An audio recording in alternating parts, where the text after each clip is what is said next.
கதைச்சொலை உறவுகளுக்கு வணக்கம். நான் உங்க தேவி. விக்ரமாதித்தன் கதையோட தொடர்ச்சியா 23வது அபரஞ்சிவல்லி பதுமை சொல்லிய சிரஞ்சீவி கதை. மறுநாள் காலையில் போஜராஜன் சிம்மாசனத்தில் ஏற முயன்ற போது 23ஆம் படைக்கு காவலான அபரஞ்சிவல்லி பதுமை புதிய கதை ஒன்று கூறத் தொடங்கியது. ஒரு சமயம் விக்ரமாதித்தன் காடாறு மாதம் புறப்பட நினைத்து ஒரு யோகியின் வேஷத்தில் தூர தேசத்திற்கு சென்றான். எங்கெங்கும் அதிசயமான பொருட்களை கண்டானோ அங்கு சில காலம் தங்கினான். இம்மாதிரியாக அரசன் சஞ்சாரம் செய்து வருகையில் ஒரு நாள் காட்டுப் பிரதேசம் ஒன்றின் வழியாக செல்ல நேர்ந்தது. அப்போது சூரியன் அஸ்தமித்து இருள் பரவும் நேரம். சுற்று பக்கத்தில் அருகே கிராமம் ஏதும் கிடையாது. அதனால் விக்ரமாதித்தன் ஒரு அடர்ந்த மரத்தை அடைந்து அதனடியில் இரவை கழிக்க தீர்மானித்தான். அம்மரத்தின் உச்சியிலே சிரஞ்சீவி என்னும் பெயருள்ள பறவைகளின் அரசன் வசித்து வந்தது. அதனுடைய குழந்தைகளும் அவைகளின் குழந்தைகளும் காலையில் புறப்பட்டு நாட்டின் பல பாகங்களுக்கும் பறந்து செல்லும். தங்கள் வயிறு நிரம்ப ஆகாரம் கிடைத்ததும் அவைகள் வயது சென்ற சிரஞ்சீவிக்கு ஒவ்வொன்றிலும் ஒவ்வொரு பழத்தை கொண்டு வந்து கொடுக்கும். வயது சென்ற பெற்றோர்கள், நன்றியுடைய மனைவி, குழந்தையான மகன் ஆகியோர் காப்பாற்றப்பட வேண்டும். அவர்கள் 1000 குற்றங்கள் செய்தாலும் பொருட்படுத்தாமல் காப்பாற்றப்பட வேண்டும் என்று மனு கூறியிருக்கிறாரன்றோ. சுகமாக சாய்ந்து கொண்டு அன்றிரவு சிரஞ்சீவி தன் குழந்தைகளை பார்த்து கேட்டது. குழந்தைகளே, பல நாடுகளின் வழியாக சஞ்சாரம் செய்யும் நீங்கள் என்ன அதிசயத்தை கண்டீர்கள்? மரத்தின் அடியில் அமர்ந்திருந்த விக்ரமன் இந்த வார்த்தைகளை கவனித்தான். சிரஞ்சீவியின் கேள்விக்கு ஒரு பறவை பதில் சொல்லியது. நான் ஒன்றும் அதிசயத்தை பார்க்கவில்லை. ஆனால் என் உள்ளத்தில் பெரும் சோகம் ஏற்பட்டுள்ளது. அதன் காரணத்தை சொல் என்று சிரஞ்சீவி கேட்டது. அதை சொல்வதால் என்ன வந்துவிடப் போகிறது என்று வருத்தத்தோடு சொல்லிற்று அது. குழந்தாய், எவன் ஒருவன் மிகுந்த மனத்துயரில் இருக்கிறானோ அவன் தன் வருத்தத்தை நண்பனிடம் தெரிவிப்பானாகில் அதிலிருந்து விடுபட்டவனாக நிம்மதி அடைவான்.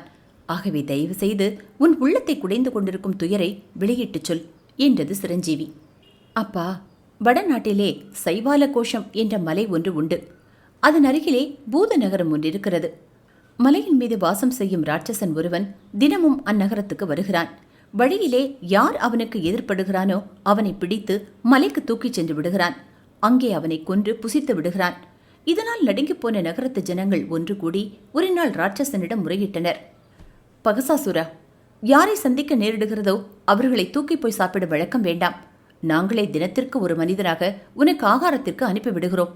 இல்லையேல் எங்களால் நடமாட முடியாது என்றனர். அவனும் அவர்களுடைய வார்த்தையை ஏற்றுக்கொண்டான். அன்று முதல் தினமும் வீட்டிற்கு ஒருவர் வீதம் அந்த ராட்சசனுக்கு ஆகாரமாக சென்று வருகின்றனர். நீண்ட காலமாக இப்படி நடந்து வருகிறது. இன்றைய தினம் ஒரு ஏழையின் முறை வந்திருக்கிறது. அவனோ சிறு வயது முதலாக எனக்கு பரம நண்பன். அவனுக்கு ஒரே ஒரு குமாரன்தான். அந்த பையனை அனுப்பினால் அவனுடைய வம்சம் பெருகுவதற்கு வழியின்றி முடிவடைய வேண்டியதுதான். மகனை அனுப்பாமல் தானே போகலாம் என்றால் அவன் மனைவி விதவையாகி விடுவாள். விதவை கோலம் பெரும் கஷ்டத்தை கொடுக்கக்கூடியது.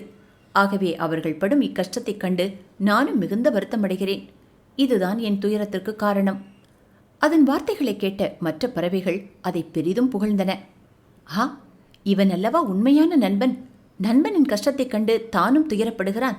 இது அல்லவா நட்பு. இம்மாதிரி அந்த பறவையை கொண்டாடின. மரத்தினடியில் உட்கார்ந்திருந்த விக்ரமாதித்தன் இவற்றையெல்லாம் ஒன்றுவிடாமல் கேட்டு வந்தான். அந்த ஏழையின் சங்கடமான நிலையை எண்ணி வருத்தப்பட்டான். அவன் சங்கடத்தை நீக்கி அவனை காப்பாற்ற வேண்டும் என்ற விருப்பம் ஏற்பட்டது. உடனே அந்த நகரத்துக்கு புறப்பட்டு சென்றான். மலையின் உச்சியில் மனிதர்களை கொண்டு புசிப்பதற்காக வைக்கப்பட்டிருந்த பெரிய கொலைப்பாறையை கண்டான். அருகில் இருந்த ஏரியில் குளித்துவிட்டு அதன் மீது தயாராக ராட்சசனை எதிர்நோக்கி உட்கார்ந்திருந்தான். சிறிது நேரத்துக்கெல்லாம் ராட்சசன் அங்கு வந்து சேர்ந்தான். பாறை மீது உட்கார்ந்திருக்கும் மனிதன் முகத்தில் புன்முறுவல் தவழ அமர்ந்திருப்பதைக் கண்டதும் அவன் மிக்க ஆச்சரியம் கொண்டான். ஏ வீரனே, நீ எங்கிருந்து வருகிறாய்? இந்த பாறையின் மீது தினமும் அமர்ந்திருப்பவர்கள் என்னுடைய வருகைக்கு முன்னதாகவே பயத்தினால் இறந்து போயிருப்பார்கள். ஆனால் நீயோ மிகுந்த தீரத்துடன் இருக்கிறாய். என்னை பார்த்து சிரித்த முகத்துடன் இருக்கிறாய். மேலும் ஒருவனுடைய மரணம் கிட்ட நெருங்கிவிட்ட போது அவனுடைய மனோசக்திகள் எல்லாம் பலவீனமடைந்து நோய்வாய்ப்பட்டு விடுவான். நீயோ அசாதாரணமான அழகை உடையவனாக விளங்குகிறாய். ஆகவே நீ யார் என்பதை எனக்கு தெரிவி. ஏ ராட்சசா, அதனால் உனக்கு பயன் என்ன? மற்றவர்களுக்காக நான் என் உடலை கொடுக்கிறேன். உனக்கு இஷ்டமானது நரமாமிசம். ஆகவே நீ என்னை புசிக்கலாம். ஆம், இவன் ஒரு சாதுவாக இருக்க வேண்டும்.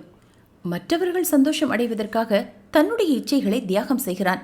மற்றவர்களின் கஷ்டங்களைக் கண்டு தானும் துயரடைகிறான்.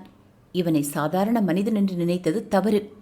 இப்படியாக மனதிற்குள் நினைத்து கொண்ட ராட்சசன் அரசனை நோக்கி, தீரம் மிகுந்த மகா புருஷனே, உன் வாழ்க்கை உண்மையாகவே புகழப்பட வேண்டியது. ஏனெனில் பிறருக்காக நீ உன் உடலை தருகிறாய்.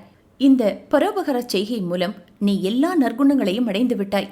பிறருக்கு உதவுவதையே மேலான காரியமாக இவ்வுலகில் கொண்டுள்ள மனிதன் எல்லா நற்குணங்களையும் அடைகிறான். உன் செய்கையினால் நான் பரம சந்தோஷமடைந்தேன். உனக்கு வேண்டிய வரத்தை கேள். ராட்சசனே, என்னிடம் நீ பூர்ண திருப்தி உடையவனாக இருப்பதாக தெரிவிக்கிறாய்.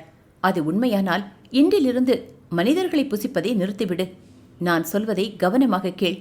எவ்விதம் உன் உயிரை நீ மிகவும் விரும்புகிறாயோ அவ்விதமே மற்றவர்களும் தங்கள் தங்கள் உயிர் மீது ஆசை அதிகம் கொண்டிருக்கின்றனர். ஆகவே இன்று முதல் இக்கொடிய பழக்கத்தை விட்டொழித்து நல்லவனாக மாறிவிடு. விக்ரமாதித்தனின் அறிவுரைகளை கேட்ட ராட்சசன் அவ்விதமே அன்று முதல் உயிர்வதையை விட்டுவிட்டான்.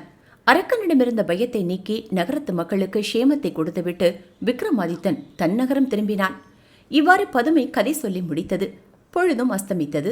போஜராஜன் திரும்பிச் சென்றார்.